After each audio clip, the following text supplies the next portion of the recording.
feel nervous. I don't like it. Hello. Hello. Hi. Hi. Rosa, what are you eating? Melon. Lemon or melon? Melon. Oh, nice. Very good. I'll probably move. Sorry, you guys, my back is killing me. Is anyone offended by this? No. No. Sorry. I'm gonna be like an old woman tomorrow walking around. How's everyone doing? Okay. Back. Okay, let me just confirm here. Rosa, Edwina, Sydney, PC. Ooh, okay, I know one's not coming. We have 7, so we should have 6. Godwin is not here yet. God, pretty much we wait for him for life. In That's Virginia. oh yes, of course. Kim, And don't, Virginia is true. Sydney, I like your headband. I like it. I know. Let me see. How did you do that? I got it I just went to Target. Like, I didn't have to do a whole lot. I just had to have the money. But isn't that cool? Like something so simple can just like change things like that. It's very cute. I like it. Thank you. I like it. Good color on you. Mhm. Now, do I have to give everyone a compliment? Oh, we already know I like Rosa's ring. That's not your Oh, I body. wanted to tell you, Edwina, that your hair looked different yesterday, and it was very cute. I don't know if it looked, not that it's not ever looked cute, but it looked very cute yesterday. Now we have to see it. What How did you it look? do? She'll have to like start. Why are you laughing? You're supposed to just take it, absorb the compliment. Right? I'm shy now. You're so funny. I love it. Oh my god. I'm shy. What was it? What did you do? What was it new? It was the wig. Oh. So? Yeah. How? Like, was it like how? How I used to wear wig. Is it because I have not really was a wig? taken good care of myself? Yeah. Over this. I don't have God. You Wow, can't I tell. wouldn't have ever guessed. Wigs are so sophisticated nowadays. One of my really good friends, Ralphina, she wears wigs all the time. It's so beautiful. It's amazing. So yeah, they're super, they look like it's on your head. Like you're- Natural, yeah. Yeah. Where you get the good one, yeah. But was And it's it easy. straight or was it curly or? No, it was just bob. Yeah, it was really Half button bob. Yeah. It was, I love I how have a lot of wigs though. the guys are like, okay, really, ladies. Okay. Oh, there. Bright. Okay. I need to keep Godwin on the screen because he's so bright that he's making me bright. I'm like crying. I don't know why. Something got my eye. I'm not like sad. My apologies. Okay. Oh, we're recording. Oh my goodness. Of course. So I was gonna record this anyway because Christina, oh my god, I'm literally crying. My apologies. I have something in my eye. I'm crying because I'm so happy to see you guys. And I missed you. That's why I'm crying. How about that? Is that better? Here, I'll know. I don't care. Can you just get this over with, please? Okay. So we are only missing one person, but she is supposed to be missed today. So we're gonna record the session for her. Is everyone okay with that? Yes. Yeah. Yes, and I guess I have to say hi to the boys. Casey was on first, so we got to give him credit. Hi, Casey. How are you? Hello, I'm fine, thank you. And how are you? Well, apparently I'm crying. I don't know. I mean, I'm great other than the fact that something's in my eye and I'm just having a little moment here, I guess. For that. How's your son? I'm sorry for that. Oh, thank you. See, My look. son is okay. He's behind the door. He's a pain. Did you hear? Wait. Is that a closet? Oh, wait. No, Or- this is the door. Okay. Well, you can't put your son in the closet. That's called child neglect. Don't do that. Yeah, he can stay back there. And Godwin, how are you? I'm getting in there. You're hanging. Okay. All right. I like that. Okay. So now that I've had my computer for the length of time I have it, I can actually use it correctly. I'm gonna grab this. Sorry, guys. I don't know what is happening. All of a sudden, something about the wig made me like tear up. I don't know what's going on. Wow. Okay. So, okay. How was yesterday? Good? Still Yeah. kind of the same, sometimes stuff to do, kind of feel more like a maid than a nurse. I'm feeling better now, and now that we're on week 4, but only thing I can say I dislike about where I'm at is, you get to know everybody and then come back the next week. They're all Oh, gone. That is honestly, I think one reason why I personally like working in drug and addiction or substance use disorder is because usually they're there for a month, 2 months, 12 weeks, and I really get to build that relationship, and then they come back for aftercare. So so that might be something that you can recognize about yourself, where you maybe, not saying you wouldn't want to work in the ER, but making that connection and having that might be something that's important to you. Yeah. So that's kind of cool to realize, right? Got to take a learning experience anywhere we can get it. I am going to move to the living room even though my back hurts because I feel it's just too dark in here. I apologize. Okay, so this week is a little bit different because we had spring break, which was hopefully, it wasn't a break for anyone at all. I know you had a lot to do and a lot going on, but what we're going to do today is basically, I know that the topic of the day is addiction, but we're doing that next week. That's how we kind of wrap everything up, as well as we do a Jeopardy where we kind of take every week and I make basically where it kind of combines everything to mainly, obviously, for me to just hopefully show that you have been able to establish the information and be able to understand the information, and then you feel good too, like, wow, okay, I absorbed this, I got this feels good, and it's positive reinforcement. So that's kind of what we're doing this week and next week. Next week is our last week, right? Yeah. That went way too fast. I want you for one more week. Can we like do a petition or something? I don't want it's too short. Okay, I'm going to share my screen with you guys. Does anyone have any questions or concerns that while I'm doing this that we should talk about? I hear you're doing really well, so that's a good thing. No, we're not. According We're to not doing Judy, well. we did They're terrible on the not. process recording. So It's not it. Okay, in clinical, you haven't let anyone out or done anything that you haven't given anyone your phone number or done something weird. So that's all a positive, right? But I've heard, I don't know all about the paperwork because I do completely different paperwork. But as far as being in clinical, I hear everyone's been very appropriate, very helpful, just exactly what we expected you all to be anyway. So I appreciate that. And I wish I could come see you there. But it is what it is. At least we get, for me, I get this little bit of time with you. So what I want to do today, we did not do last week. I have 1, 2, 3, 4, 5 NCLEX questions that I want to go over. And I know sometimes people wonder, like, why are we doing this? Or, it's so soon. Why are we doing NCLEX questions? And I may have explained it.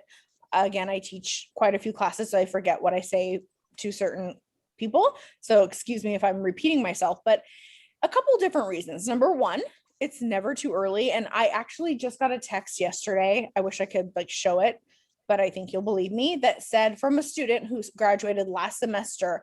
And this was quite a quiet student. And English was her second language. And this all matters in getting somewhere.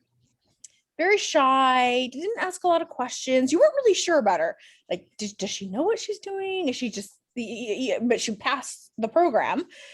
And she texted me yesterday and was just beside herself, so excited. She said, Miss Amanda, I got 75 questions on my NCLEX and I passed. And I thank you so much for all the tips and tricks and the NCLEX stuff that you gave us. And we'll do this even when you have me further for other clinicals. We always do NCLEX questions. I think they're so important. And that even reassured me even more. And I was just, of course, I cried because I'm me.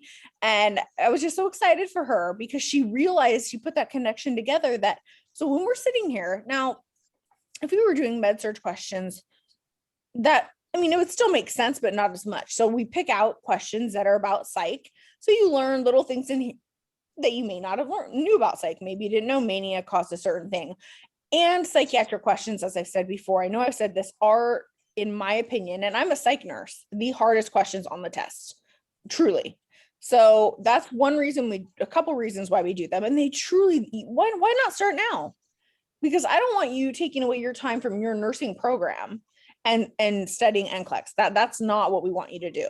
But to be able to do these little bits of questions, I feel are super, super important, especially for online clinical. And then if you have clinical with me, usually we do just a couple. And then at the bottom here, we're good. This is the only group. My other group is just a tiny bit ahead. No one's fault. Well, no one's fault. I had an emergency, but that first day we didn't get to do. Have we done, I've introduced the medication madness, right? Like we've kind of done a little bit of that, like what's the classification, that kind of thing. Did we start that yet? No. Okay, well, it's starting today. So basically my plan, I would say no more than an hour, unless we need to be, but probably about an hour. Hopefully today, any questions about today? It was good. The addiction stuff is really interesting, right? Yeah, I really enjoyed those that video about the reward system. Oh my God, me too. It explains it so well, and It's true. it's really going to bring everything together when I will do a mini lecture on it, and then we'll do our Jeopardy to kind of bring everything together. And obviously I would do all 5 weeks addiction if I could, even though I love mental health in general, but I'm really glad because again, a lot of you are interested in it. Oh wait, Virginia. Oh, good. Oh, she's here. I was like, wait, she never came. Oh my God. They're okay. She's here. Everyone's here that needs to be here, or is supposed to be here. So we will talk more about addiction. My plan is to start with, we're going to leave the NCLEX questions for a minute. And what I want to start with is basically, do you remember Miss Judy on the first day, how she did that very long board, and she kind of separated it and did this diagnoses with this medication and all of that? Do you guys remember that day one? Yeah. Okay. I think it's a great way to look. It's hard. Even for me, when I'm looking at it, I'm like, oh my God, that's a lot. I can't imagine if I didn't know anything, seeing that, it can be really overwhelming. So I have a different way, because if you didn't catch all of that, hopefully this will kind of help bring some things together. So we're going to just start off by general asking. And I'm going to ask a certain person a question. If you don't know it, just say pass. That's okay. This is how we learn. And then we build upon the question. So this is called, the students made up this name for it, and you're not going to get as much of it, but hey, you're going to get now, and then you'll have me later, trust me, in clinical at some other point in med surg or something. And we continue. So it's called medication madness, or Amanda madness, as the students call it. I would like somebody, I'll start with Casey. And again, just pass, please. Some of this may not have learned, and that's totally okay. Do you know what the term off-label use means for medication? If you're using a medication off-label. Off-label means like there's off-label on the written on the medication, packets. There's exactly an off-label, and off-label medication can be given for the patient if the physician feels like he can treat the person with different dose, different medicine,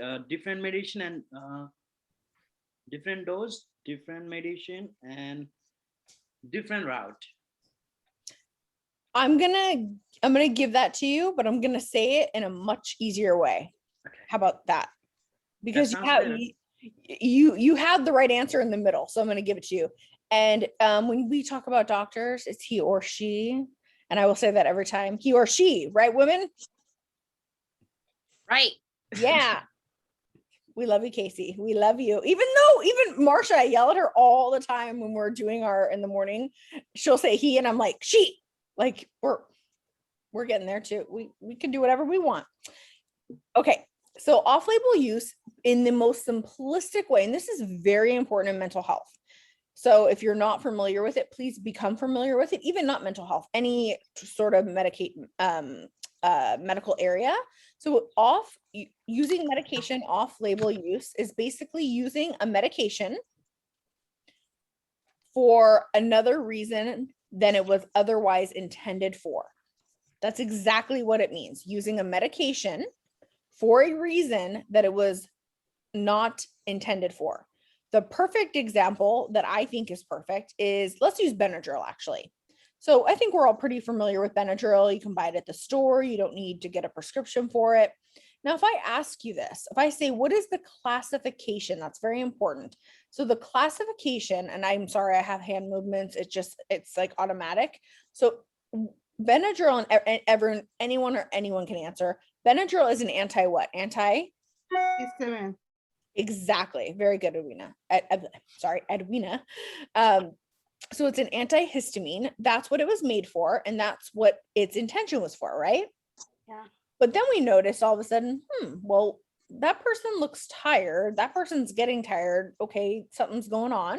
Maybe it could be used off-label for something else. And so what do we use Benadryl off-label for? Insomnia. Exactly. Insomnia, not sleeping, having trouble sleeping, all of that. So that's a great example. So the actual classification is antihistamine. What we use it for off-label is insomnia, or can use it off-label for. Just a side note, and I normally don't say it, it actually can be used also for if you're at home and you have yourself or anyone else is feeling nauseous and you don't have to drive, it actually works as an antiemetic as well. So it helps with nausea. It will make you tired, but there's been times, I think I did have COVID like most of us at one time, way long time when it first started, and I was feeling nauseous and I took Benadryl and it helped with the nausea. So, okay, so does that make sense what off-label means? That's very important in psychiatric medication. Yes. Perfect.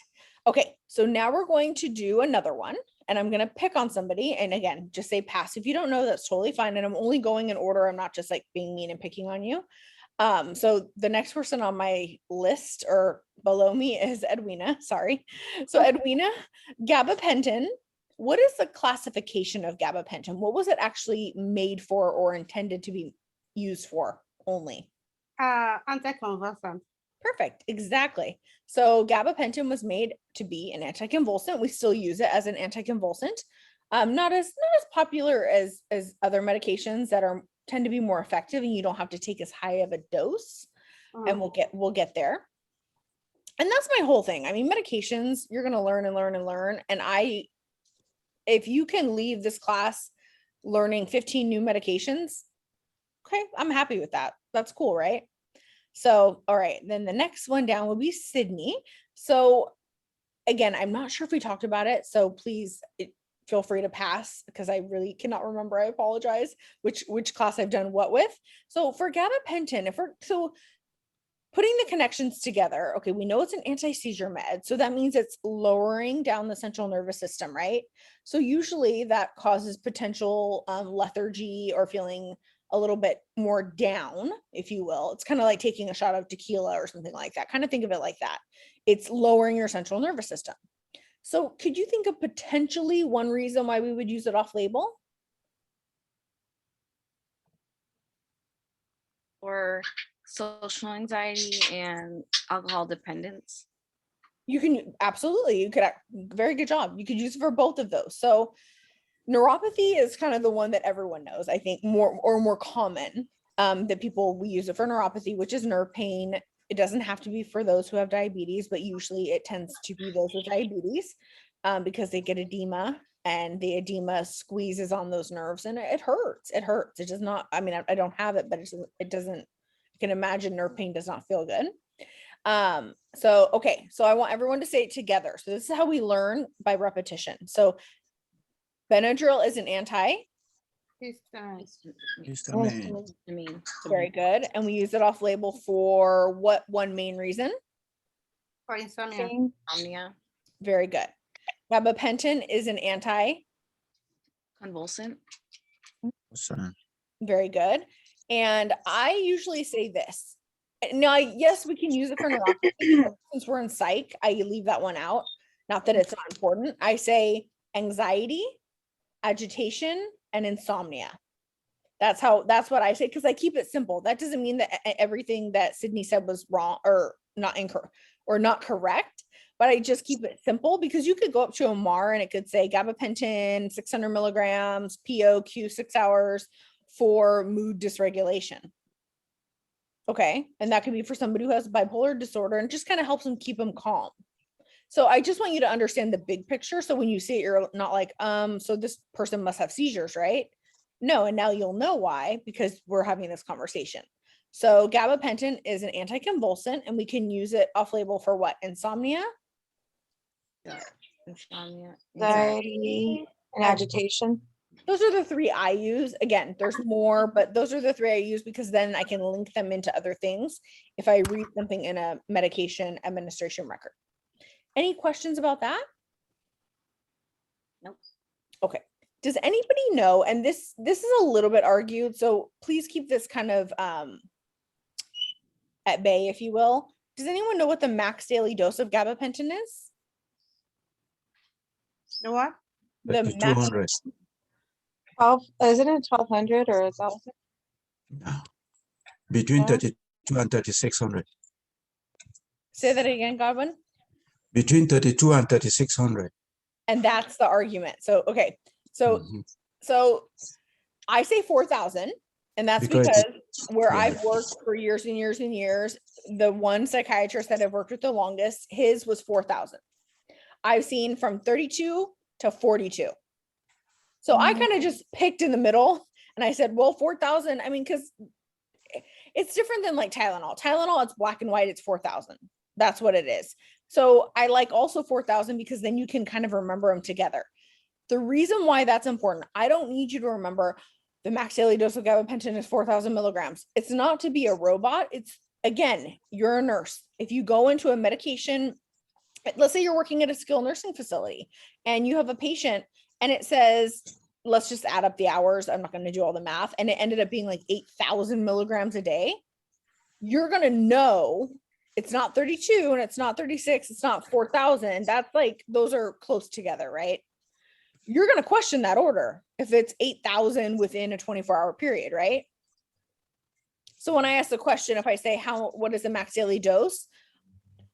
That's why I like to just say 4,000. It keeps it simple and it keeps it in your head to where even, let's just pretend the FDA tomorrow said, nope, it's 3,800. 4,000 is close enough. That's really what I want you to get, is the big picture. So what is the max daily dose of gabapentin? 4,000. 4,000. And what's the max daily dose of Tylenol? 4,000. 4,000. Don't you love that? It's so easy. I love it. It makes me so happy. Okay, very good. Okay, so then we're going to do a little jump down here. I know this seems so ridiculous, and these are not medications for psych, but I have to do this because so many times there is confusion. So I feel it's my nursing duty in your 11th week. Is it 11 weeks already? We're almost done with semester 1. So Tylenol and NSAIDs. Does Tylenol relieve inflammation? Oh, No, exactly. It does not. I think Virginia said that because you're lit up. So no, it does not. And that's very important to remember. So Tylenol has 2 classifications, and what are they? There's 2 of them. One is a fever reducer. And pain, absolutely. Analgesic and and pain reducer. antipyretic. I think so pain reducer, and I think I heard, was it analgesic or fever or something? Antipyretic. Antipyretic, love it. Exactly.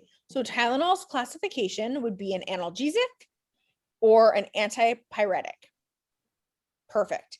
The max daily dose is how much? 4,000. 4,000 milligram. And what is that in grams? 4,000 milligram. Milligrams. In grams. Oh, Oh, I'm 400. So what is happening? 40. I'm sorry, how much? I will fail you on your test. Just kidding. 4 That's grams. 4 4 grams. grams. 4 grams. Perfect. Excellent. And what organ in the body can Tylenol be rough on? Liver. Liver. And I'm gonna just pick on somebody. Virginia, where is the liver located? Upper right quadrant. Yay! That was beautiful, and it was nursing language and everything. Excellent job, guys. Okay, so that one's done. We know it. Tylenol, yay. Okay, NSAIDs. We don't need to know the non-steroidal. Okay, it's an anti-inflammatory, right? So this is helpful in knowing, and hopefully physicians and NPs and PAs are doing this, how to pick a medication.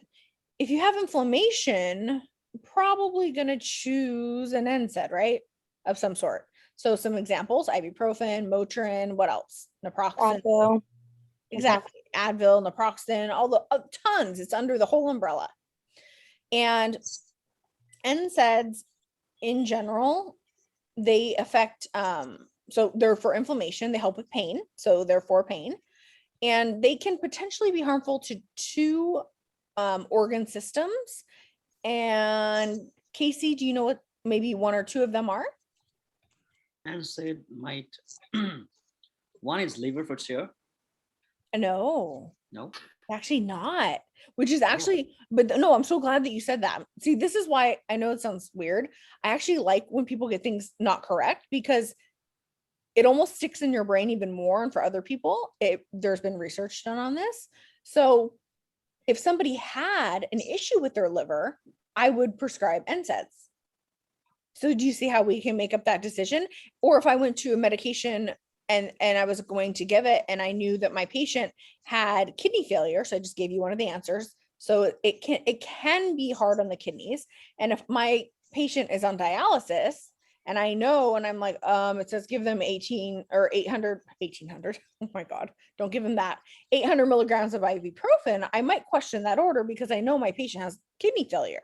So I know kidney is one of them, just like for Tylenol. If I knew my patient had cirrhosis, failure of the liver, I'm probably going to question an order if they're prescribed something with Tylenol in it. What is another medication that includes Tylenol? It's a narcotic. Cody. Keep going. Hydro. Yeah, hydrocodone. I almost Oh, did no. something inappropriate because I want to do a V, but I almost did it backwards. But yeah, like Vicodin. So yeah, certain medications, they put things together. So for NSAIDs, one would, oh, Casey, I hear it. It's making noise. The monster behind the door, or someone's baby's making noise. Oh no. It's No, mine. oh, okay. Oh, it's Rosa's. Okay, and then Rosa, what is the other one body system or organ that could potentially be harmed by NSAIDs, like Advil or ibuprofen? The stomach lining. Damn, okay, wow. I was gonna give you a bunch of hints and you knew. Okay. So that's why we say please eat about 200 to 300 calories when you take NSAIDs. Excellent job. Okay. We didn't even need to do that. You already knew it. Okay, guys. So we're gonna talk a little bit about antidepressants. Can I ask something? You can, of Are you- course. Sorry, are you trying to share the screen? Because all it's saying is Oh, I am. Yes. I don't didn't- see it. Oh, I'm sorry. That's fine. I just should have said something sooner, but So I should have asked. I think I'm all cool. Can you see it now? No. no. Don't worry. I did this yesterday. It worked. I promise. Oh, I know how to do it. Ha ha ha. This stupid new computer. Okay, pause recording, stop recording, breakthrough reactions. Oh.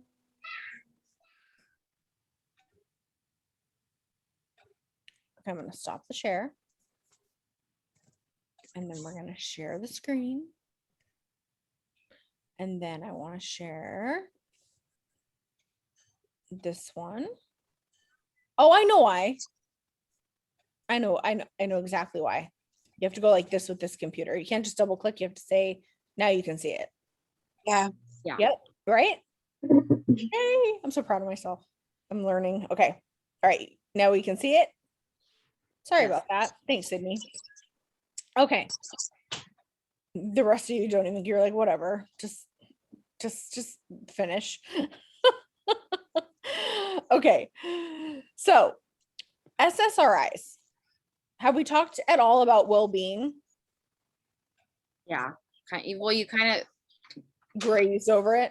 I think that was last. I just remember you this. quizzed us on telling us, or you were quizzing us. And Okay. told Oh, us what that's to right. Best remember. Yes, that is the, okay, now I remember. Perfect. So all I want to do here, very simple, is this. So you see these 3 medications here. Did we talk about these 3 medications? Prozac, Zoloft, and Lexapro? No. We did not. Okay, perfect. So I picked 3 medications because there are a bajillion. And these 3 medications, Prozac, Zoloft, and Lexapro, they are all considered antidepressants. They're under an umbrella. So I like umbrellas. I don't like columns. So Miss Judy, not right, not wrong. I don't like columns. I like umbrellas. So I look at it as an umbrella. They are all antidepressants. True or false? Are all antidepressants SSRIs? No. Mhm. And a lot of people tend to misconstrue that. So all SSRIs are antidepressants, but not all antidepressants are SSRIs. And the only other example I'm going to give you today, because again, this is not about you becoming a psychiatrist. I just want you to have a general knowledge and understanding, because as you go on into your career, it's all going to start clicking, and you have Miss Marcia, and you've got all this stuff going on. We'll talk about Wellbutrin later. That's one that it's considered an outlier, and it's not one of these 2 things. So Prozac, which is also called, so on your NCLEX, they test on generic names because it's stupid. They should give you both. I don't know why they do that to you. So Prozac, just so you know, is called fluoxetine. Don't ask me how to spell it. Just kind of sound it out and then Google it, please. Fluoxetine, FLUOX. E. You think I would know? SECIN. Sure, there you go. Fluoxetine. Zoloft's other name that would be on the NCLEX would be sertraline, SERTRALINE. And Lexapro is escitalopram, which is escitalopram. ES. CITALOPRAM. Thank you. Teamwork. Hey, if I can remember it, someone else can spell it, right? Okay. So those are the 3 SSRIs that I want you to kind of become familiar with. And there, of course, if you know other ones, that's great.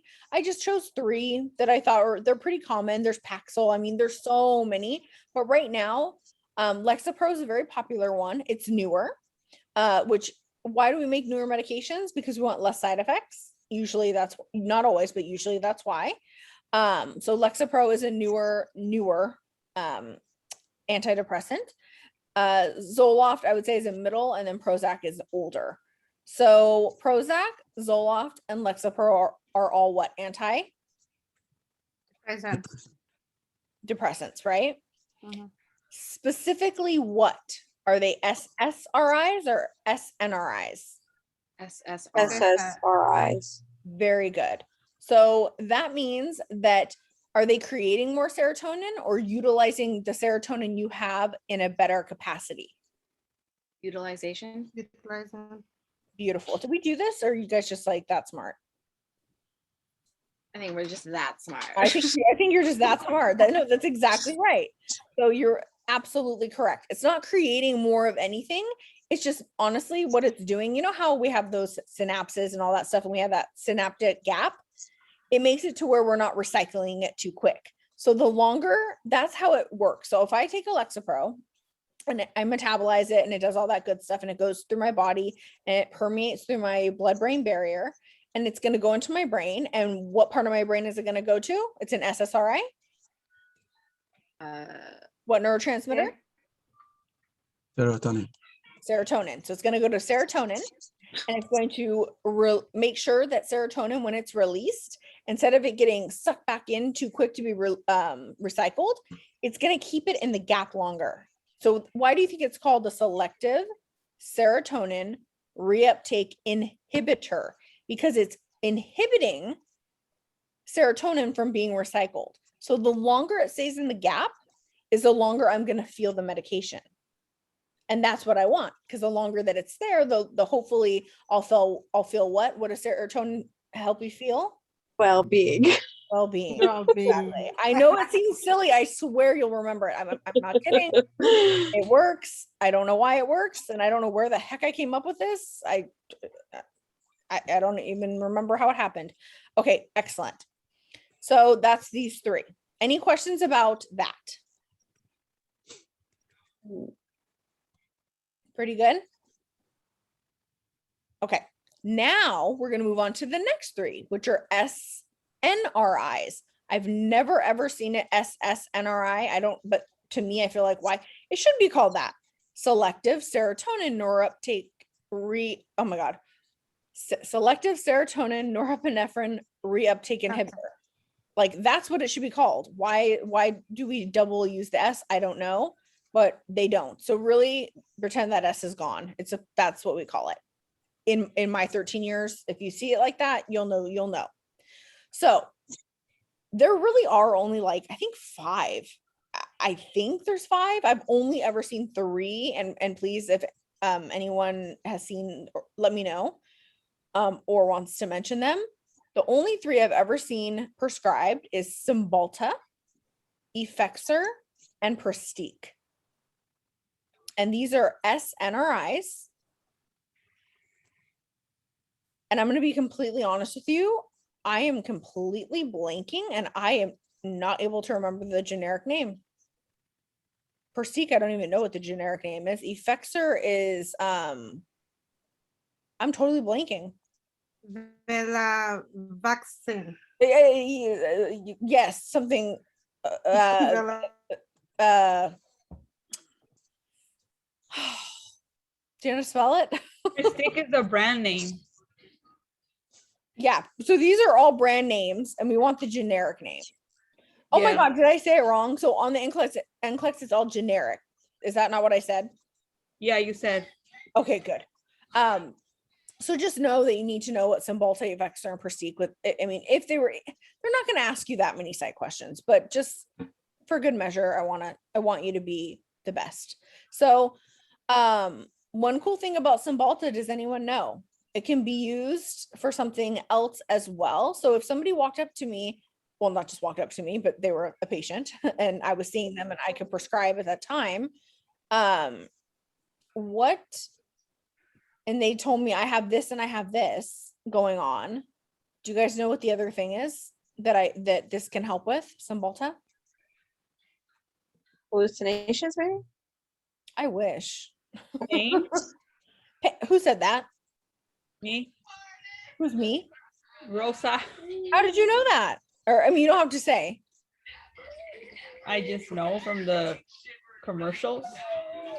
Yeah, you're right. Absolutely. So Cymbalta is a medication. So this is when people they'll ask me, how do they choose and this and that? And I think we've gone over that a little bit, and really psychiatrists will avoid this to the death.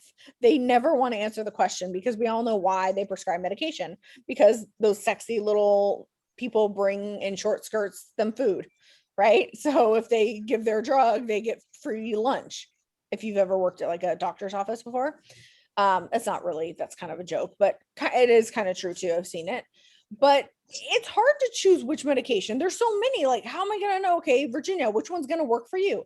I ask about family, I ask about this.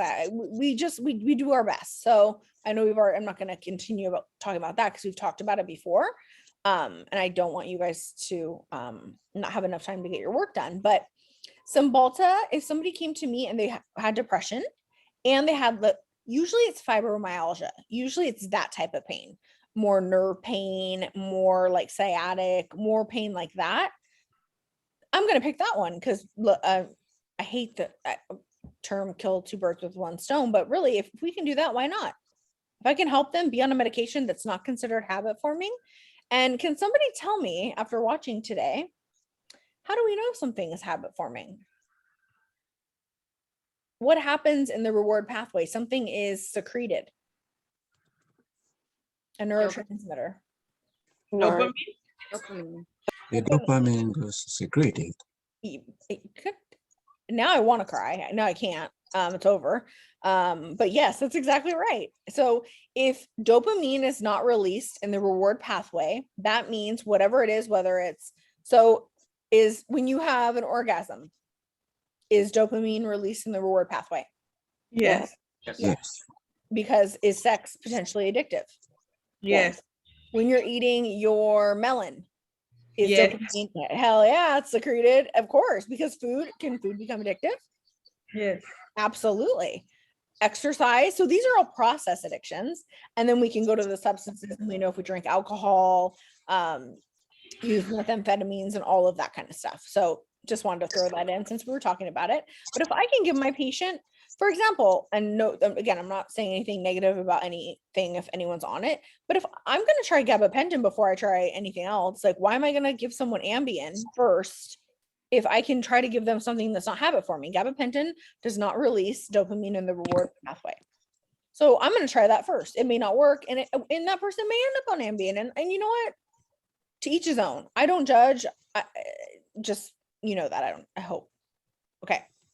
So Cymbalta, Effexor, and Persique, they're all considered Depressants.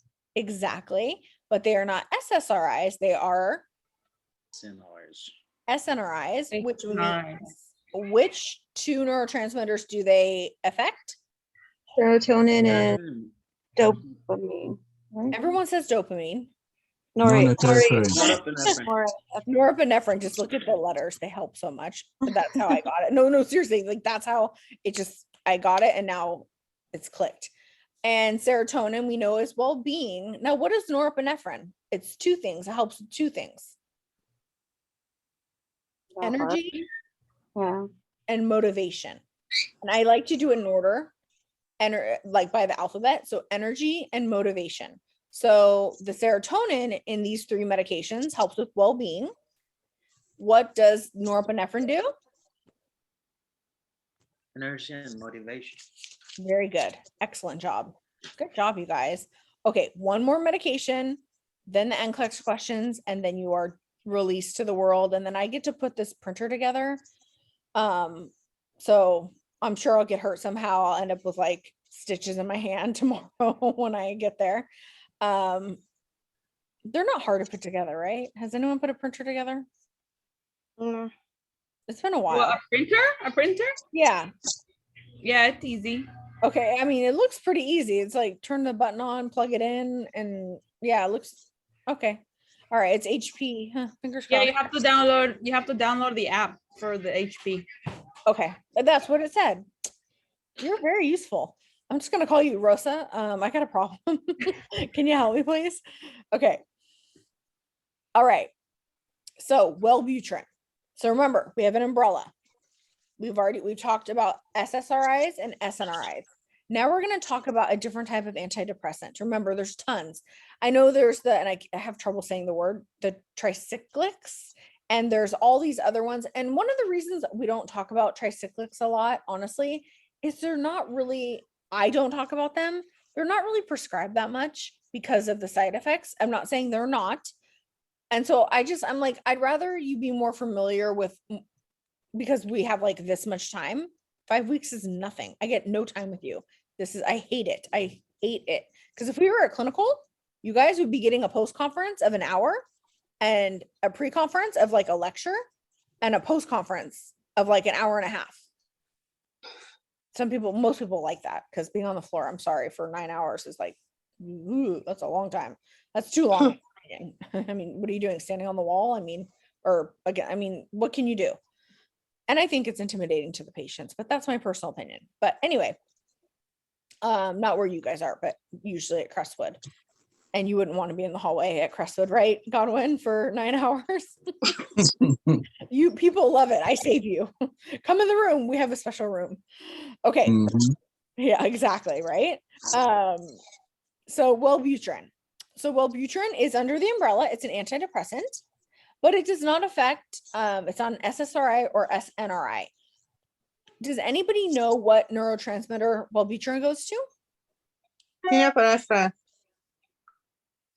I know that was Edwina. What'd she say? Norepinephrine.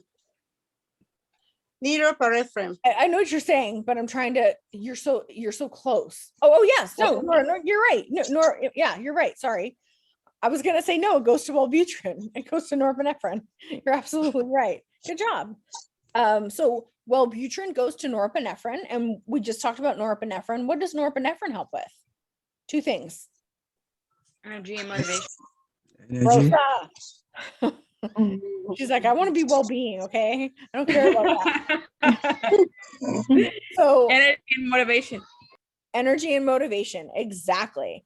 Oh, I forgot to mention this yesterday, darn it. So this is also a medication if somebody had a lot of trouble with sexual dysfunction, because as we do know that some of the, well, not as much as the new ones, but sexual dysfunction can be a part of antidepressants. Wellbutrin, that's the one. If someone walks in and says, I am not being put on this because I can't ejaculate, we're going right here, unless they had a problem with it. Right here, Wellbutrin is the answer. Not the answer, but the hope that it will work for you and work with your body chemistry, because it does not cause sexual dysfunction. Why? I don't know. It just doesn't. It causes energy and motivation. So I guess that's why. Trying to keep everyone awake here. Okay. So Wellbutrin is an anti. Depressant. What neurotransmitter does it go to? Norepinephrine. Friend, And what does that cause, hopefully? energy and motivation. Energy and motivation. And what's a positive thing about this medication? You're all- Doesn't how do I affect the say it? sexual dysfunction. There you Doesn't go. cause sexual dysfunction. Exactly. And there, I mean, there's obviously, and you're not depressed, but I like, Well-being. yeah. I like how you all went to that one. It lets you, Keeps you active. I would be way more inappropriate if we weren't being recorded. But yeah, it keeps things going. All right. So we went over off-label, we did some examples, we talked about some SSRIs, some neurotransmitters, wonderful things. Now there's one other thing I want to say about medication, and then we go up here. So when somebody has bipolar disorder, it's not on here, but I want you to think of it like this. So when someone has bipolar disorder, and as Miss Judy had said as well, many times if you have a diagnosis, you're not just on one classification of medication. Even if you're depressed, you may be on Abilify, which is an antipsychotic, because for whatever reason, Abilify and an antidepressant together on a low dose, like 1 milligram, it can be a beautiful thing, and it could snap someone out of their depression like I've never seen in my life. Not to everyone, just saying. So keeping that in mind, it's not just you're depressed, you take an antidepressant. It could be antidepressant with something else. It could be a culmination. However, if you have bipolar disorder, it's one of two paths for medication. You're going to go this way or you're going to go this way. So you're either going to take the lithium route. We're not going to talk about this much. I just want you to be aware.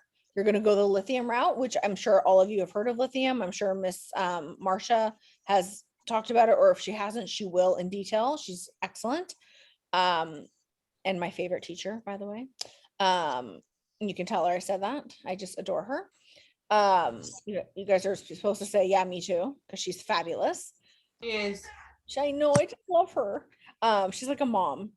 Okay, so lithium, or we go this route, and that is specific anticonvulsants. 3 in particular that are usually used. One is called Depakote, which I'm sure you've heard of, and unfortunately does have some side effects. You'll notice a lot of tremors. Usually that's the first thing I notice. Boom, and I'm like, they're on Depakote. Or what is that called? If someone's having the tremors from Depakote, it's called, it's 3 letters. EPR. Exactly. Extrapyramidal effect. Yes. Exactly. Extrapyramidal syndrome symptoms, whatever. I don't care. Same thing. So that is one thing. So we go down lithium route or this route, which would be Depakote, Lamictal, or Tegretol. Those are the three most common. And they are all anticonvulsants. I don't know why there's like this one bug in my house and it's so weird. I don't know why, but it won't leave me alone. I just washed my hair. Maybe it's like the smell. So I'm not like seeing things or anything.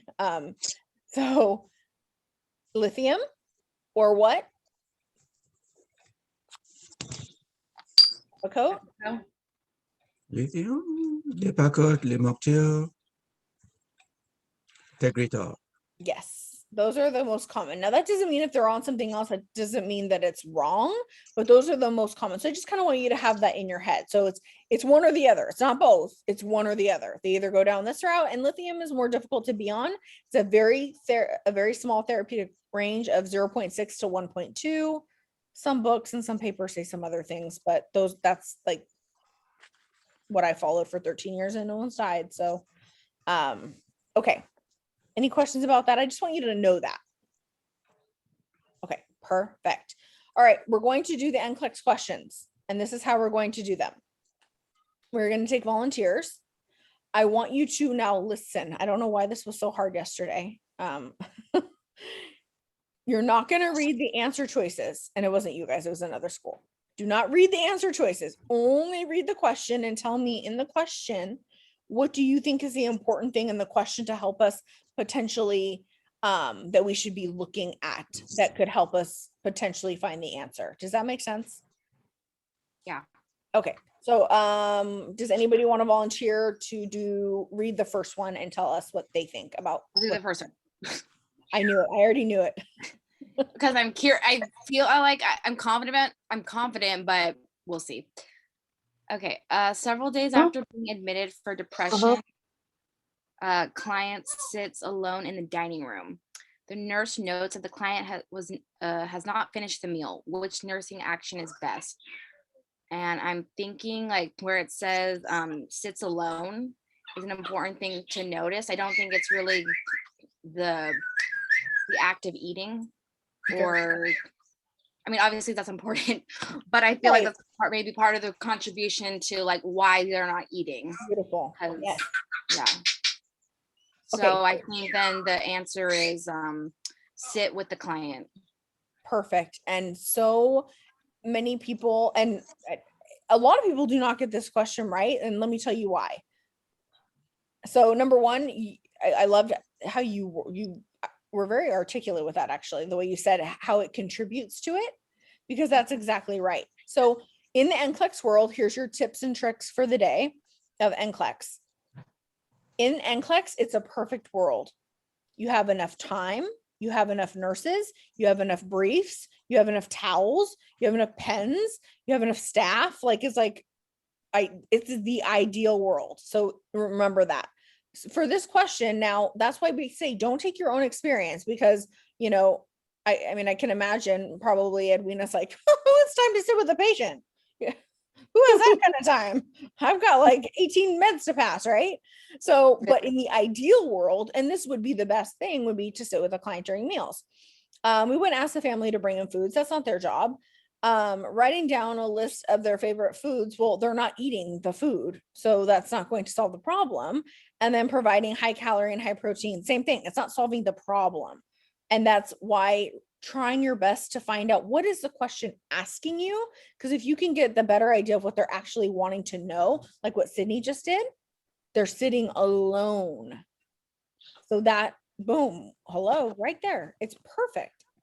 And I had something else to say, and now it's left my brain, so it's gone. But any questions about this? No. Okay, excellent job. Good. Very, very good. Does anyone want to volunteer for number 2?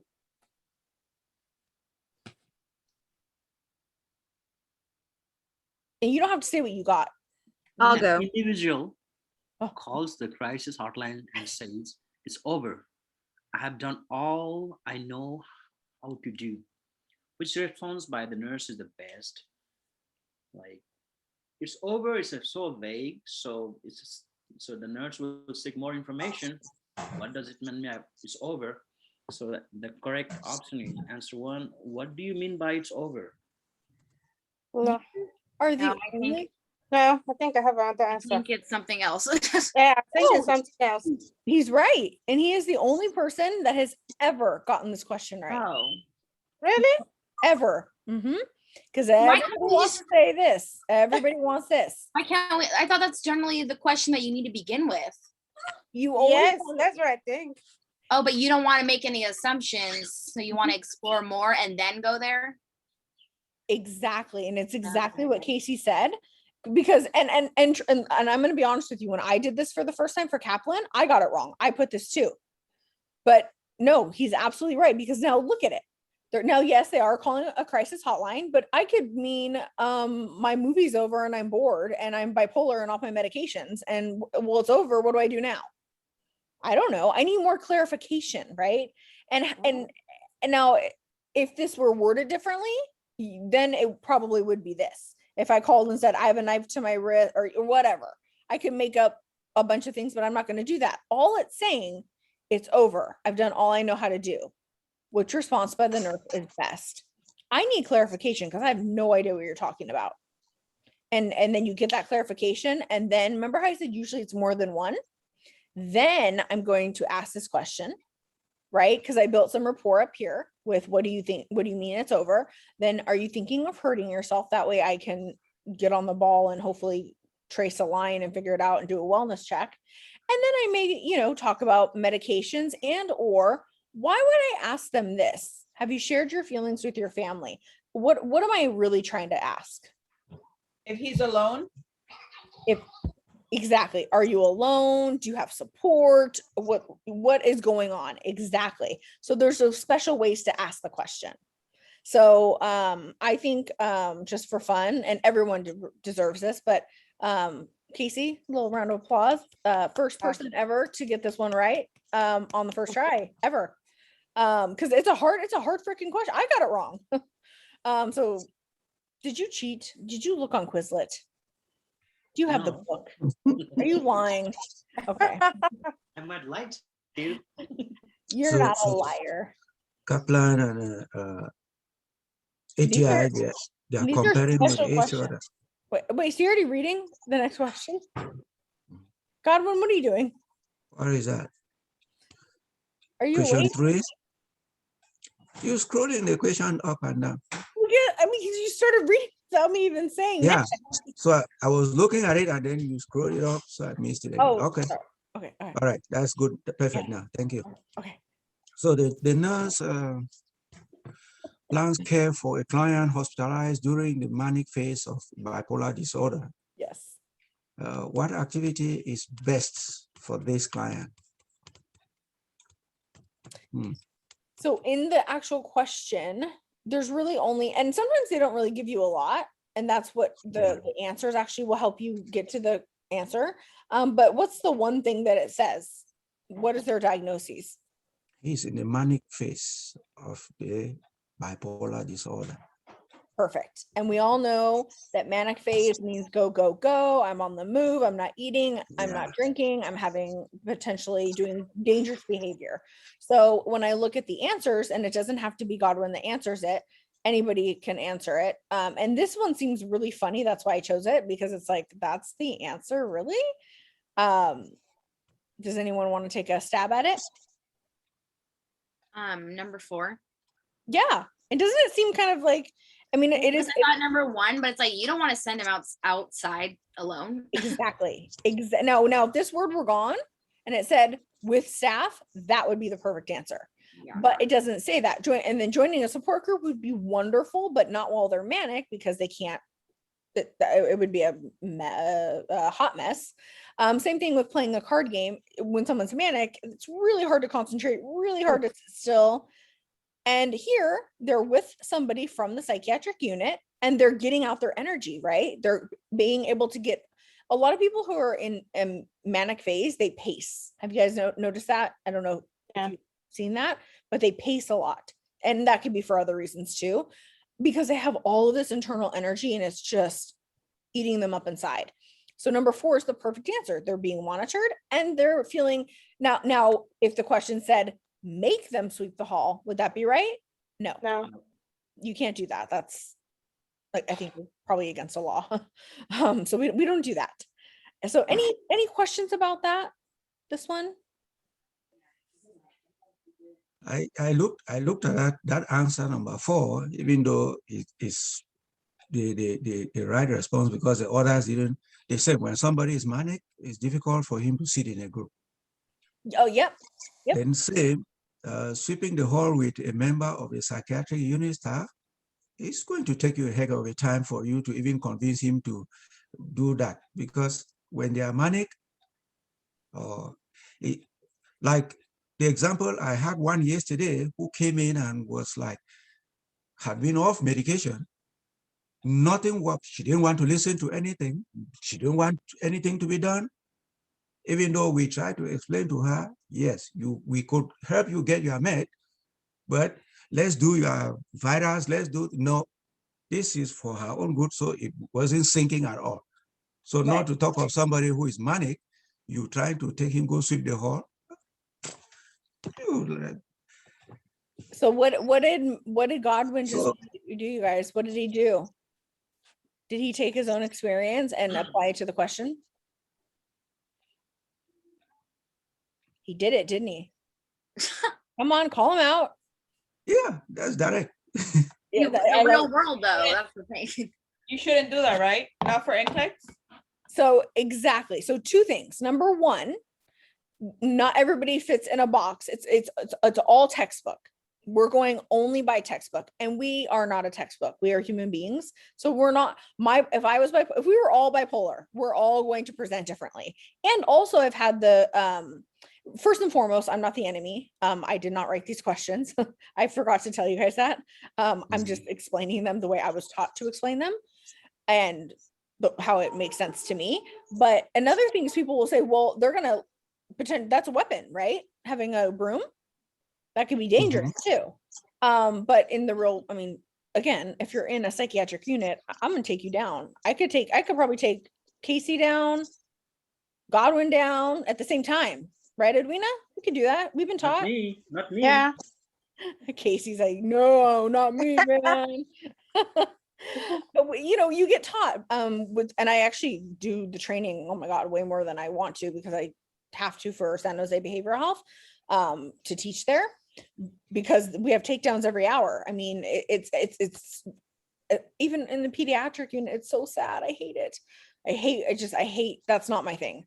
Luckily I don't have to be a part of it, but but if you the main reason I put this in here is because process of elimination. So if remember, you have to pick one answer. There has to be one.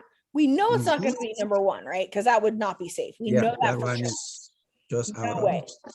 Joining a support group with other clients who have bipolar disorder. Now it says which activity is best for this client. Well, yeah, I mean, I'm going to do that, but am I going to do that right now?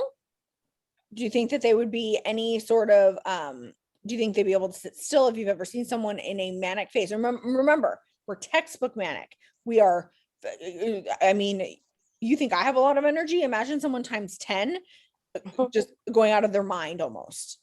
And then playing a card game that's going to be potentially confrontational and not work well with the other patients as well as yourself. And then sweeping the hallway with a member of the psychiatric unit staff. So think one thing, what is the NCLEX about? Safety. That is why you take the NCLEX, literally. That is what it says. If you look it up on the NBC, the NCLEX is for safety. Yeah, I know they have a broom in their hand. It's just a broom. We don't know how big the broom is. It doesn't tell me. Now, if it said a 12-foot, 20-pound broom, I may change my answer. It could be a dinky little, I don't know, because that's not what I'm thinking. I'm just reading the question and answering it. So if I had to choose one of these, and remember, I don't know if I told you this, but if there's 2 answers that look very similar, doesn't number 2 and number 3, those are pretty much kind of the same thing. It's being around other people trying to function. You can't pick both answers. So would 2 or 3 be right? No, because it's not select all that apply, and they're very, very closely related in the way that they collaborate, correct? Because they both mean talking to other people and being social. And we know number one's not right, so it has to be number four. Even if we don't like it, it has to be number four. And I don't like the answer either, but I would say something more to the effect of maybe like taking a rag and I don't know, something like that. But the NCLEX is not nice. Okay, I think Virginia was reading when Godwin interrupted her, if I'm correct. Was that right? Oh, she might, or wait, oh, she's might be in the restroom or something. I don't want to. No, I'm here. Oh, okay. There she is. Hi there. I think Hi. you were reading, right? Or tried to, and then Godwin was like, pushed you out of the way. I think it was Casey, but Oh, Oh, sorry. it's Sorry, okay. Virginia. He was It's okay. eager. Beat me to it. all right, my dear, go for it. The nurse cares for a client immediately after an abdominal paracentesis. It is the most important for the nurse to take which action. So this is a hard one if you don't know what this means. So an abdominal paracentesis. Does anyone know what that means? I Thank think it's the removal of fluid in the abdomen or what? Yep. Boom, right there. Exactly. Your peritoneal cavity, which is your abdominal cavity. Yeah. So that is what an abdominal paracentesis is. So now that Virginia knows that, and she's reading the question, she's looking at it and she's saying, okay, this person had an abdominal Wait, paracentesis. explain. And everybody says that. But now this is a very much critical thinking question because you're going to do all of these things. I'm going to weigh them before and I'm going to weigh them after. And normally, just as a side note, so you guys Okay, the know, blood pressure. yes. So that's the answer. Was that Sydney? Did I just know your voice? That was me. Oh, sorry, Virginia. So you're absolutely right. So you have a patient, usually this has to do with somebody with severe liver damage because their liver is not able to basically create albumin. Albumin, this is just for fun. If you don't care, you don't have to listen or write it down. I think it's fascinating, but in a sad way, but albumin is created by your liver. If your liver is not able to create albumin, and albumin is a very, very large protein, and it keeps basically, you know how we have a vascular system and everything stays within its spaces, unless we have like edema or abdominal ascites is what it's called. You guys have heard of ascites? Yes. So ascites, you can literally take somebody, you know, little tiny 80-pound, let's do whatever, 100-pound tiny woman who is of normal weight because she's just petite. And if she has ascites, she can look 9 months pregnant like that if she has ascites. And then you drain out that fluid. Someone yesterday gave an example, 18 pounds of fluid was drawn from this woman's abdominal cavity. And it took a month to come back. So it depends on the person, but basically albumin, which again, if your liver's functioning the way it should, this has a lot to do with addiction. I've seen it. It's awful. You can't hide that. It's like jaundice. It's like being yellow. You can't hide that, right? And you take, what's that thing called? Ultrasound. You basically inject a very large lumen needle into the abdominal cavity, being very careful. And it has to be done slow. Why do we do it slow?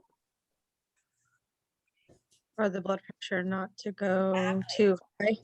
Exactly. We don't want it to, or to drop, right? Because if you're basically taking out all this fluid at once, so the 18 pounds of liquid took about an hour to drain. And I asked her just because more examples, the better. And you feel so much better. And this is called palliative care. So what is palliative care? It helps you feel better. So anyone that's been pregnant, I have not, or just imagine you're laying on your back with this very large abdominal cavity. What do you think it's crushing? Your lungs. It's hard to breathe, right? Yeah. Mhm. And it's probably pretty uncomfortable to have anyway. So people have to go in. Usually it's every like 30 to 90 days, depending. So the first thing we would do is obtain the blood pressure. That's the most important because they could potentially fall. Then I would probably, the whole time you're checking the dressing, it's so tiny. I mean, unless there's a complication, but it's so tiny and you're looking at it the whole time. And then as you get your client like to sit up, in my house, get out. You could do the abdominal girth or weigh the client. So you're doing all of them, but what's the most important thing out of here? Obtaining the blood pressure, because you want to be safe. And you might need to take a few more minutes for their body to acclimate to the amount of liquid that was taken out, or whatever. Yeah, fluid. Thank you. Fluid to be taken out of the body. Does that make sense? Okay. Yeah. All right. Last but not least, who would like to do this one?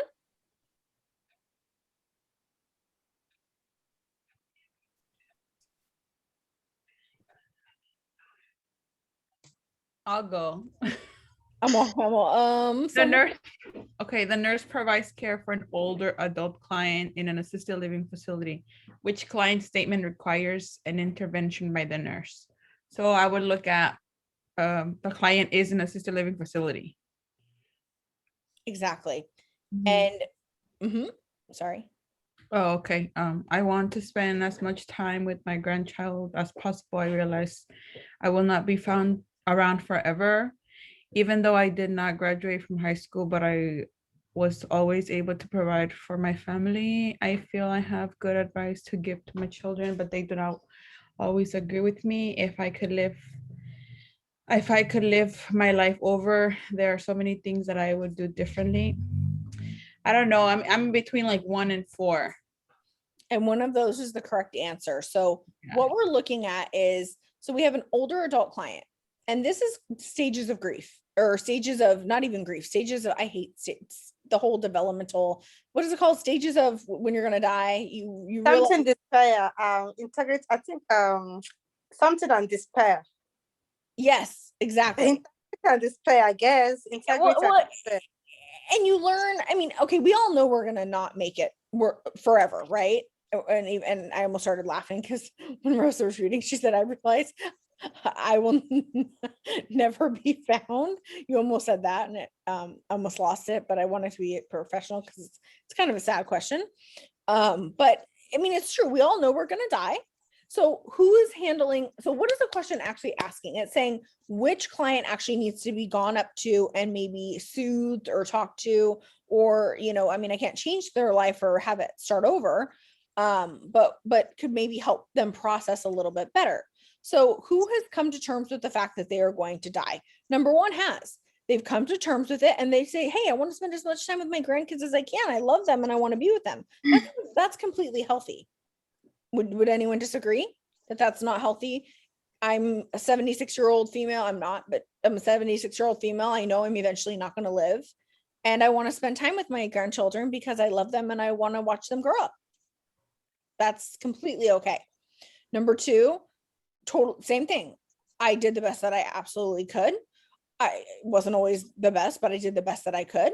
They're accepting of what was the fact.